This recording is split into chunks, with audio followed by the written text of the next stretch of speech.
Gotta look sharp, right? Camera, you ready? It's on. It's on, okay. Welcome, everybody. I'm doing many of you know me as a guy who lives in the community and a guy who does wood shop, but I'm here to talk about what the class was about last week. Ethics, morals, stuff that Alan and we like talking about that stuff. And he told me he was doing a class and introducing that, how it interrelates with the law, because they're interconnected, they're not the same thing. And so somehow we came up with the idea that I would do a class. And I thought that would be fun, and I'd see how I would do. So anyway, want to thank you guys for letting me try to teach you something. I appreciate it. So first thing I want everyone to get, does everyone have a notebook and a writing implement that they can have handy? Because that's going to be part of the class. So let's get that going immediately. And the first thing I want you to do is I want you to think for about a half a minute, and then I would like everyone to write down one sentence, try to keep it to one sentence, what you got out of last class, or what did it make you think about something, the most important thing about the last class and how it affected you. Because if you remember, we talked about some heavy topics last week, at least in my mind. What would you say, Forrest? Would you agree with that? Yes. Okay, so go ahead, take a minute and try to write me a good sentence and tell me a little bit about what you thought about it, or what it made you think about, what you learned that you didn't know before, something important about that last class. Okay, I'm going to give you a minute. So we're going to do some quick thinking in this class. Okay, here, how about this? Would that work? All right.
Okay, raise your hand when you got your sentence done.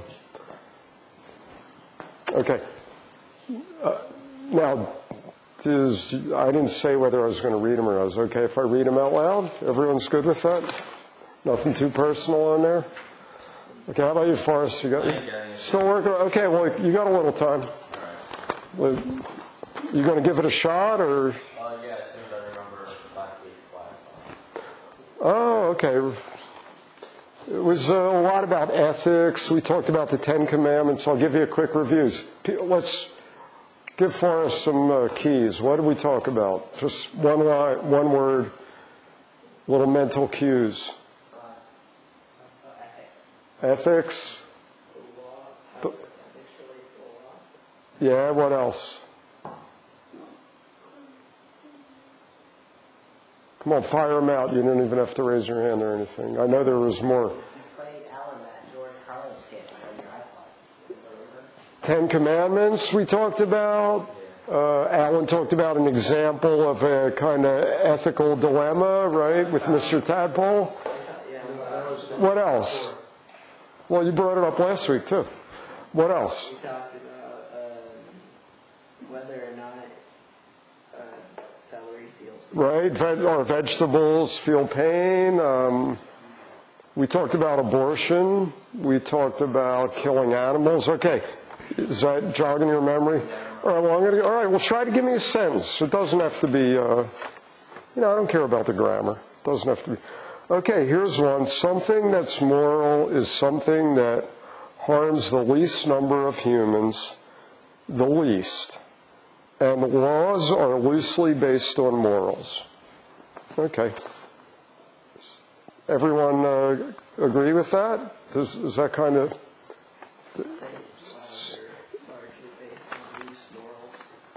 Okay. So would you say that I'm going to give you A or B. A, that puts the whole class in a nutshell. That's a B. That's an aspect. That's part of the truth of what we talked about last week. Okay, A or B, which do you guys go for? Okay. Anyone else? All right. We as humans unconsciously take a lot more than our share from the earth as a whole. Okay. All right. So that's something, is that something that class made you think about? Yeah. Is it the fact that it's the unconscious part, or just that we do it? Well, the class really started me thinking, and I realized that, every day, everything that I do is like, it affects the earth, and I don't, and, the majority of the time I don't notice that it's affecting the earth. Huh. So that made you think a little bit more about that? Yeah. Okay. Well, that's great. That means I would say that was a great class then. Okay, I learned that you shouldn't use real stories to explain something because people may get angry. Aha. Okay, well, if we're not going to use real stories, what should we use?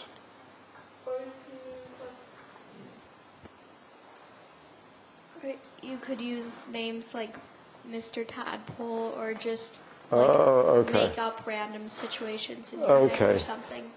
So would everyone agree that when you're going to talk about situations involving other people, you want to be careful about how you present it?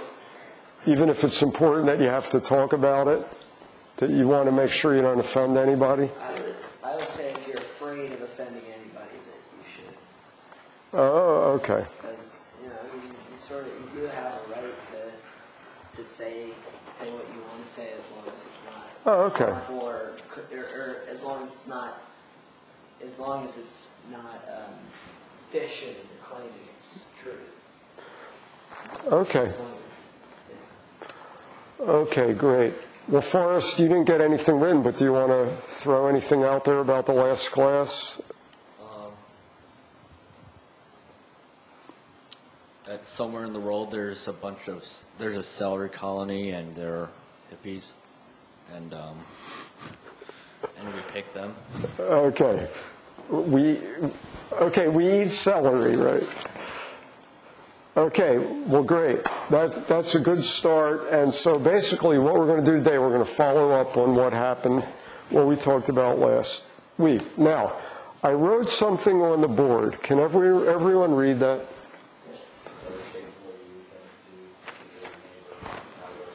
Okay. Why do you think I wrote that on the board? What do you think that... First of all, has anyone ever heard that or anything similar to that? Yeah,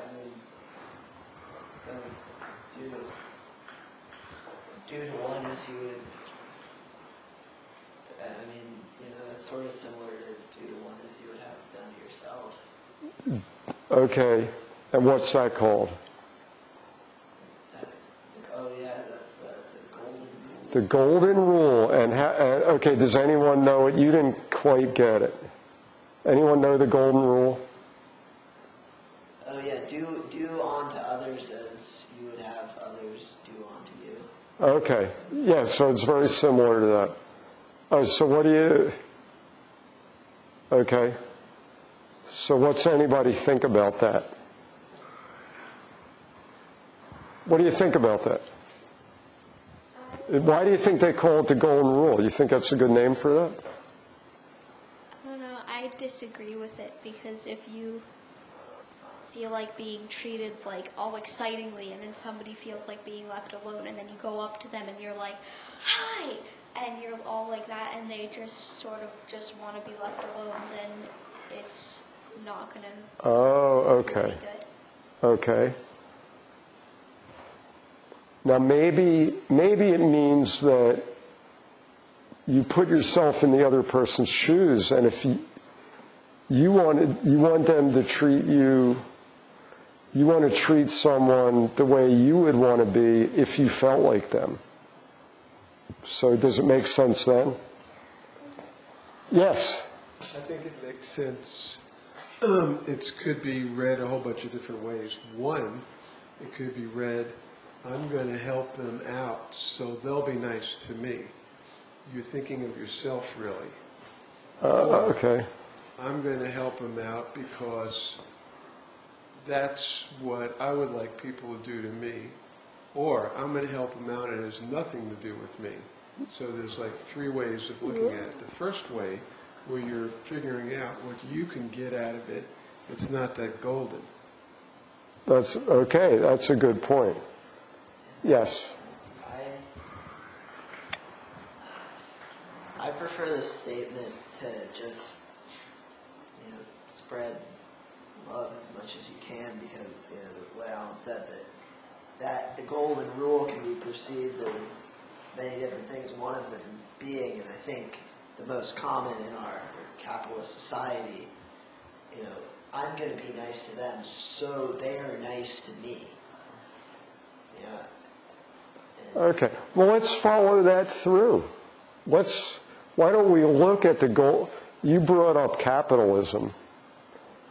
So let's follow that thought.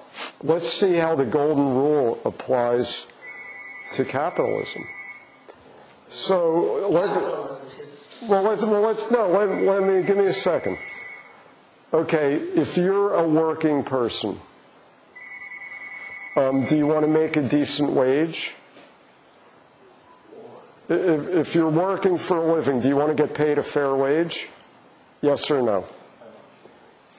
When you go to work, do you want to get paid a fair wage? If I'm living in a capitalist society. No, forget that. If you're going to go work, do you want to get paid a fair wage or do you want to get cheated? Yes, I would like to get paid a fair wage. Would you like to get some benefits? I would like to get just as many benefits as my fellow workers. Okay. If you were sick, would you like to be able to take off without getting fired? Yes, but this... Okay. So, according to the golden rule, if you were the boss, how should you treat your workers? Should you give them a fair wage? Because you just said you wanted a fair wage, right? Yes. Should you give them benefits? Yes. Why? Because you would like to get benefits. And the third, right? So you could use that rule as a guide to your behavior if you were running a business.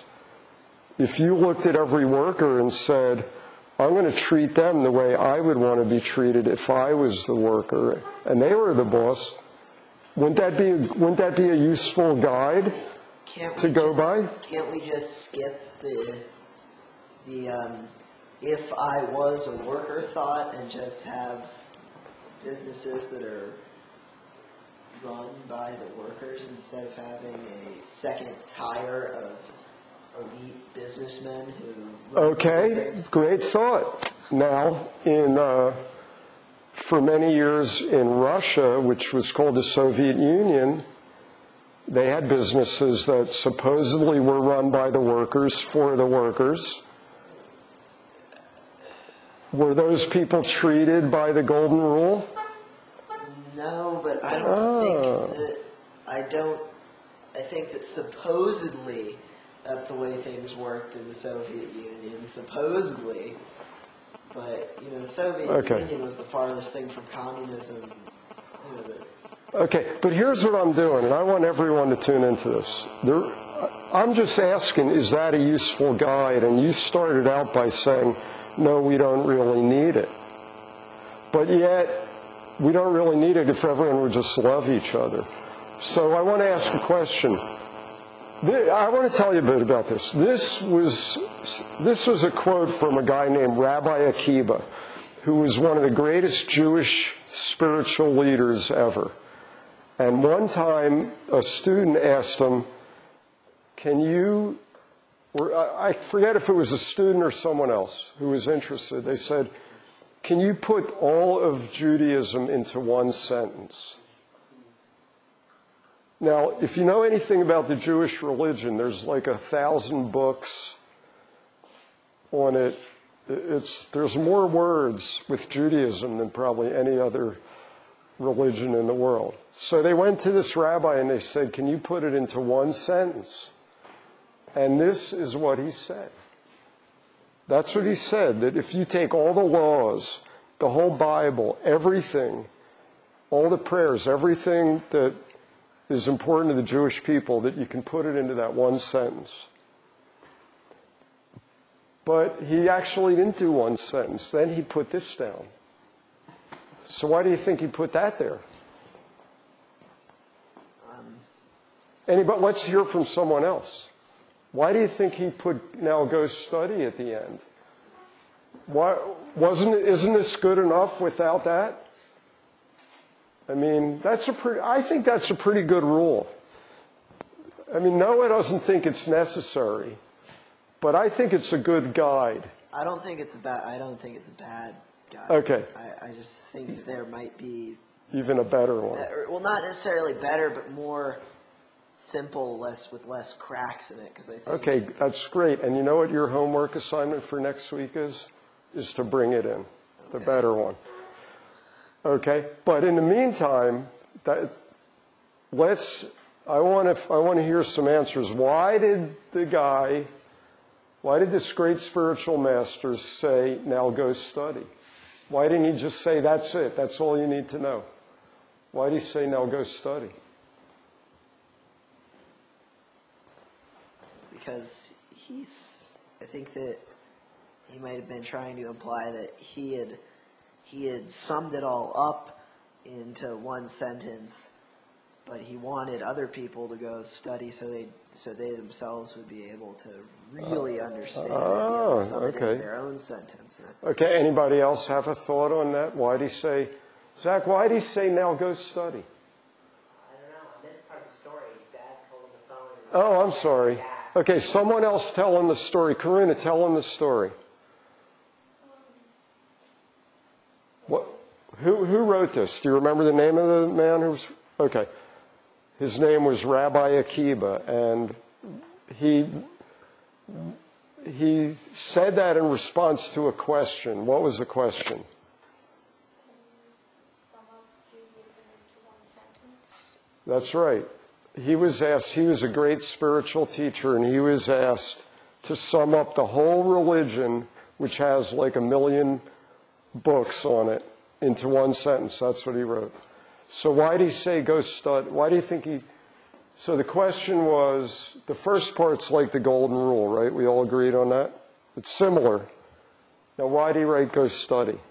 We heard from Noah.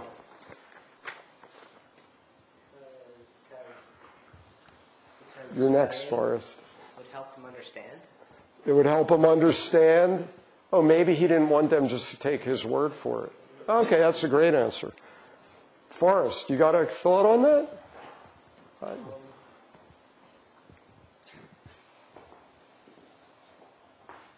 Maybe if you give me a couple of minutes. I'll be happy to give you a couple of minutes. Okay, who else? Alan, how about you? You got a thought on it? Why do you say go study? It's the same reason why my kids, every now and then would say to me, Dad, why didn't you teach us your religion? And I said, I'm not going to teach you that. You've got to learn it on your own. You've got to figure out, maybe the best thing I could do when I was raising my kids is to be an example. But if I said to them, this is right, this is wrong, I would just be like trying to put my beliefs on somebody else. And something as deep as your own morals, nobody else can tell you what it is. So that rabbi was basically saying, like, this is what I think. Now figure out if you agree with me on your own. Okay. Forrest, you got something now? Yeah, it was sort of like that. Okay, that's great. I was going to say, it's like, okay. I've said this thing, so go out and see if you find the same thing. Okay. Makes sense. Great. I think, okay, did everyone tell me why they think he said that, Karuna? I don't think why do you think he said now go study? I agree with what everybody has already said about what they think. You agree with everyone? Okay. That's good. Okay. Well, there is no right and wrong because we don't know why. We're just guessing. So, and they're all great answers. I think that he said it. I have a slightly different answer than some of you. I think he said it because he was saying sometimes situations are very complicated and they're not that clear cut. You can't always just get the answer of what the right thing to do is just from that. So he said go study because there's a lot has been written about different situations and what the wise masters thought was the right way to go about behaving. So anyway, in view of that, we're going to go have a little exercise here. I'm going to break you up into two groups. I don't know, there's so few of you. I think I'm going to give you one, I'm going to put you in one group. And I'm going to give you what's called a moral dilemma. Does anyone know what that is? All right. Okay. And then here's what I want you to do. I want you to discuss it as a group. I'm going to give you about 2 minutes. And then I want you to arrive at a conclusion if you can. And then I want you to delegate 2 people. One's going to be the moderator. The first thing you do when you get in your group is you decide who's the moderator. That's the person who kind of keeps a handle on the discussion, okay? And then the other person's called the narrator. That's the person who's going to report the findings of the group, all right? So get in your group, and here's your question. You're in Walmart, you're shopping, and you're walking down the aisle, and you find a $100 bill laying on the floor. What do you do? Okay. Well, get the group together and elect a moderator. That's like a group leader, just to make sure that everyone's getting a fair chance to talk. And then a narrator is going to be the person who tells me what the group happened. And then I'm going to do another one, and you'll have to have different people do that. In case you don't get what I'm trying to achieve is here, I'm trying to get a lot of participation out of everybody. So everyone's going to get a chance. So you better circle up and get in a nice little circle and get together as a group. And I want this to be, I want you younger people to take the lead on this, because this is for you guys. So you found a $100 bill. You're in the aisle. You're in the computer game aisle or the CD aisle or whatever you would buy at Walmart. I don't know. I never go there. And you find a $100 bill. So come on, what are you going to do? So figure it out as a group. And if you don't all agree, then you can tell me that when you get to that.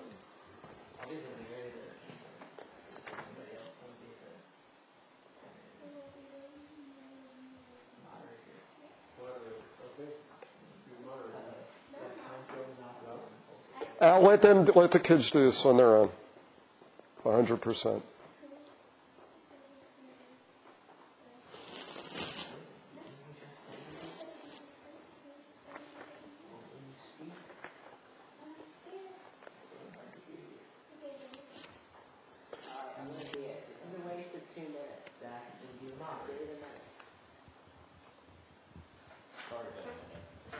So what I think is that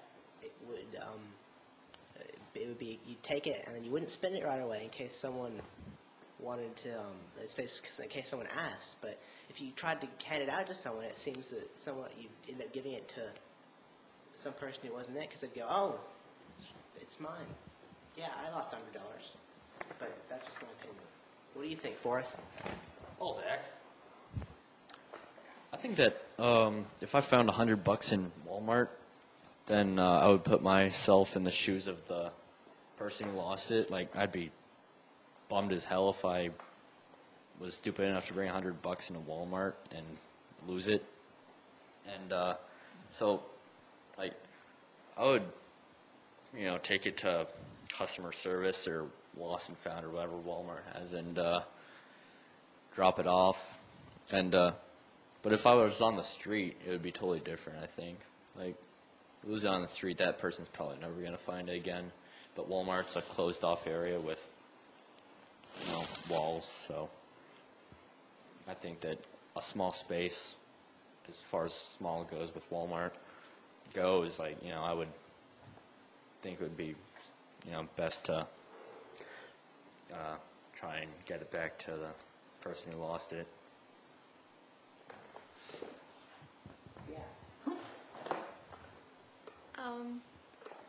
I don't know, because I sort of agree with Zach and Forrest, so I'm not really sure.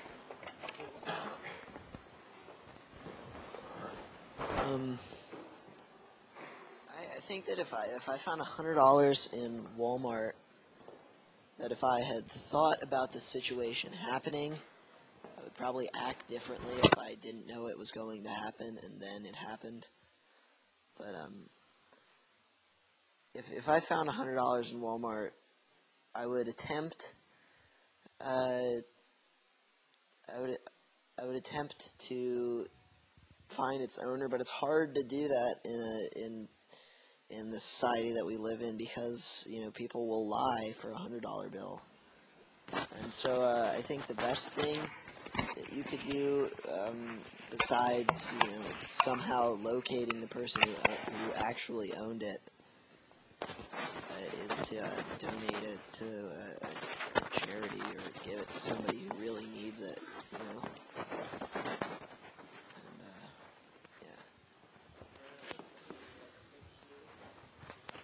I agree with Noah.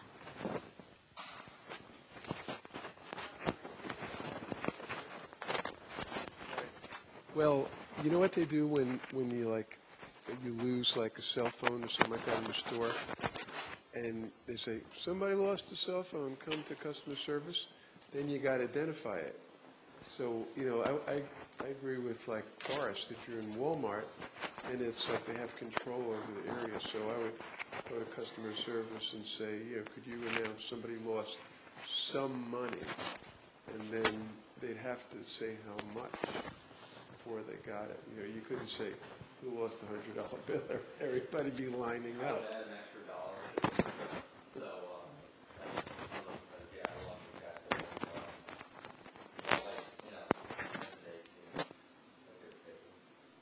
Yeah. But no, I like the idea. I like what Forrest said about in Walmart. You have the control of it, so you can kind of determine whose money it is. But out on the sidewalk, it's like if it's lost, you might wait around for a few minutes. Yeah. Okay, how's it going, group? Are you guys ready to, have you reached a conclusion as a group? Remember, I want this for the kids. I want you guys to do it. Okay, so you ready? Okay. we've all stated our opinions. Okay. Really decided. Can you come to an agreement or something? Okay, give it another minute. See if you can, it fell off. I hope I didn't lose part. Go ahead, guys. See if you can make a presentation. And you got 1 minute to come up with a present. And you can either say we agreed.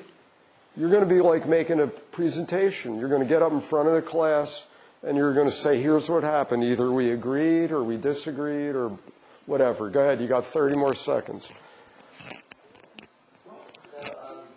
You got to think fast in this class.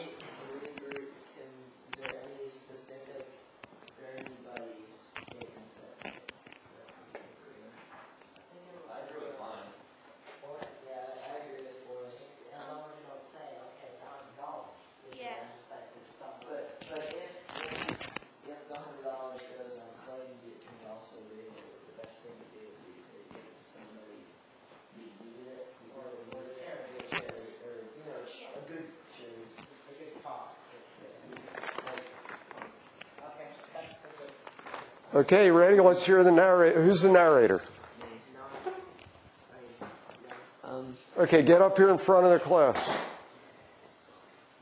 You're going to be on TV, front and center. You're going to tell us, go ahead, Forrest. You're going to tell us, give me a quick presentation about what happened in the class. Oh man, I stole my chair. No, I'll give it back. I didn't steal it. I'm just borrowing it. We agreed that if you found a $100 bill on the ground in Walmart, that the best thing to do would be to go to customer service and ask them to say over the intercom, somebody lost $101, and then if somebody comes up and says, oh well, I lost $100, I don't know if it was my money that you guys found, but I lost $100 or something like that could somehow sift out people who would be willing to lie for the money. And if that did not work, if we could not find the person whose money it was to donate it to a good cause, a agreed upon charity such as Plenty or. Oh, great. Okay. All right. So so you all had the same conclusion. That's pretty interesting. That's great. And just for the record, I agree with you. I think that that's the right thing to do. Okay. Now we're going to do another one. And now we're going to have a different moderator and a different narrator. So I'm going to hear from different people. You're in Nashville and you're going shopping or something. And somebody comes rushing out of a store right in front of you. It's a person who's very well dressed, and they're actually a little rude. They just kind of rush across the sidewalk and bump into some people. And they go over to the sidewalk, and a Hummer pulls up. The person, and it's like a super tricked out Hummer. The person pulls open the door, jumps in, drives away, and then you notice that on the ground, right there, where you actually notice that a $100 bill is dropped by the person and they're gone. Okay, get in your group, and you got 1 minute. Tell me what, and then I'm going to find out what you guys come. And you're working as a group here. So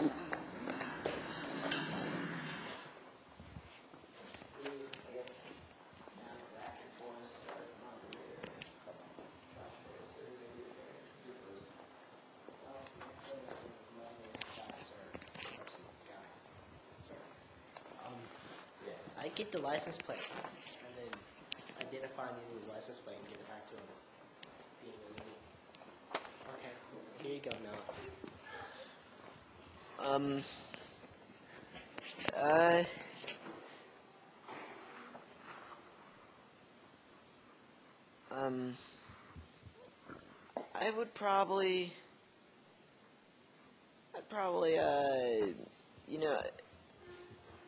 The right thing to do, I think there's a difference between the right thing to do and what I probably would do. You know, but I do think that the right thing to do would be to give them try to find them and give them their money back. But I would probably take the money and not try to find them and donate it to a charity or somebody who needed it. Do something more positive with it than they probably were going to. I agree with Noah.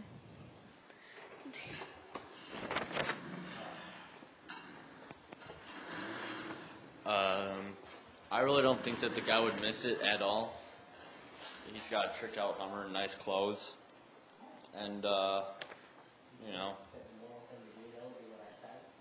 What'd you say? No. He was being a dick to everyone. He was bumping into them, pissing them off. So. Okay, but that's everyone, right? We all agree that the moral thing to do is to do what we actually do. Yeah, I know, but. What? Usually break in a few minutes. Okay, yeah. We'll do a break after yeah. this. We'll be right back with our whatever. Are you ready for your to present your position? Have you guys, as a group, remember the moderator is not the boss of the group. Is the group ready? Okay, well, who's doing the presentation? Who's the narrator? Okay, well, keep working. Come on, you got to work quick as a group. Make sure everyone gets heard and... I think unless you're...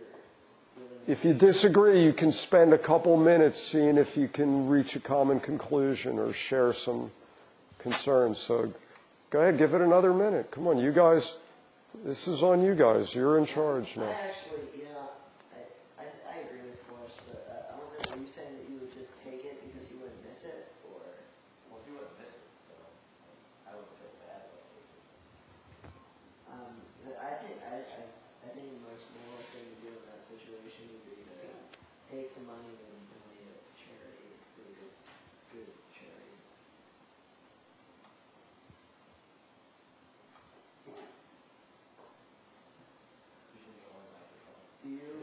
Does anybody else not agree? I mean, Zach, do you really think the most moral thing to do would be to give it back to them, even though you're probably going to spend the money on more nice clothes as opposed to books for your children in New Orleans, or? Yeah, I think that it would be more moral to give it back, because like if we're going to go by the whole moral thing, this is a golden rule. It's not cool to do stuff that you wouldn't like other people to do you. I mean, would you like to lose $100 and have someone else spend it on something?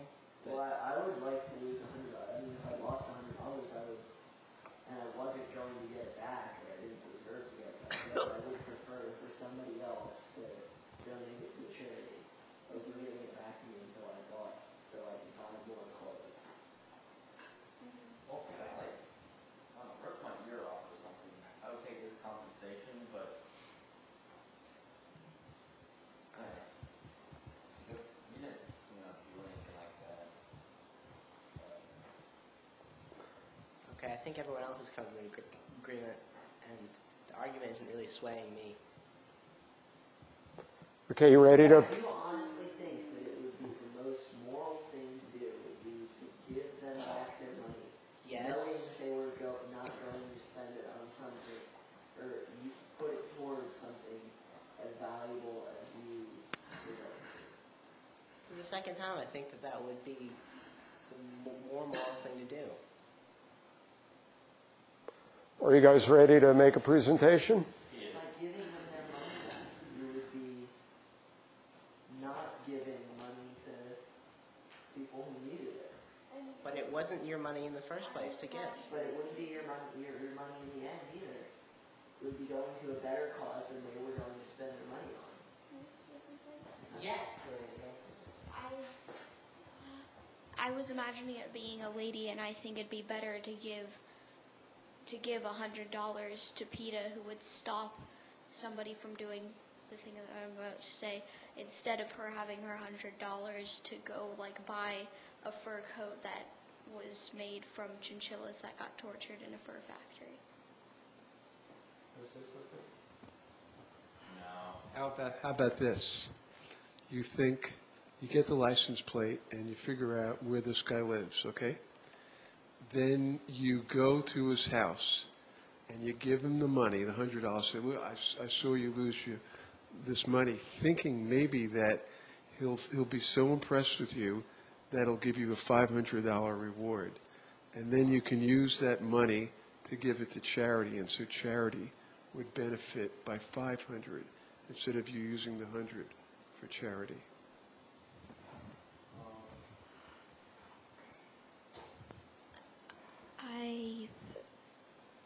I personally think that usually people with lots of money are slightly snobby, but and so I wouldn't be imagining that if I brought them their $100 that they'd give me money, because That's not the way rich people get them.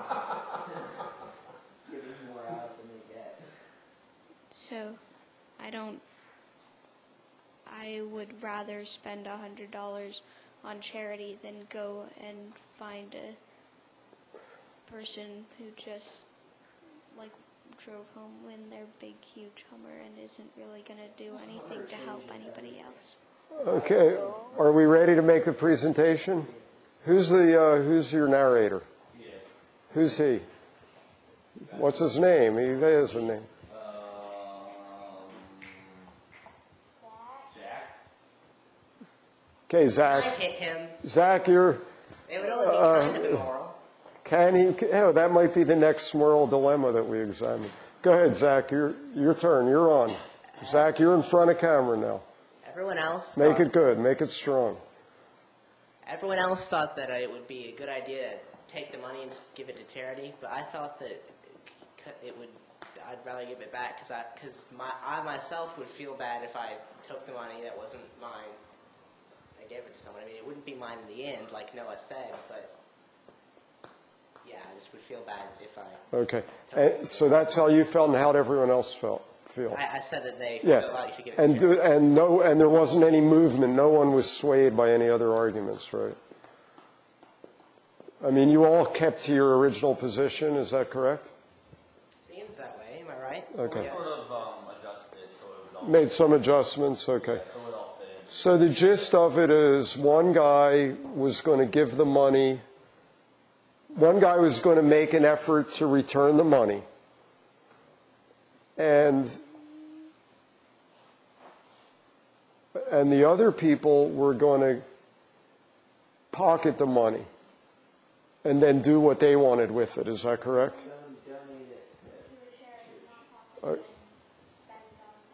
Oh, but that's what I said. I said you're going to pocket it and do what you wanted with it. Isn't that the same? And you wanted to give it to charity. So you're going to pocket it. You're going to say, now this is my money, and I'm going to give it to charity. I think it might be useful to find out what the person's name was and donate it to a charity in their name. Okay, but how much effort are you going to put out? I assume you're all busy people. Okay, well, anyway. Okay, well, stuff like this happens. Okay, now. All right, now I got a question I want you to think about. I want you to think about this while you're taking your break. How do you know that this was a rich person? How do you know that this wasn't someone who was desperately poor and maybe they took every last cent they had and their daughter's getting married? How do you know that? Okay, go take your break, and we'll talk about that when we come back.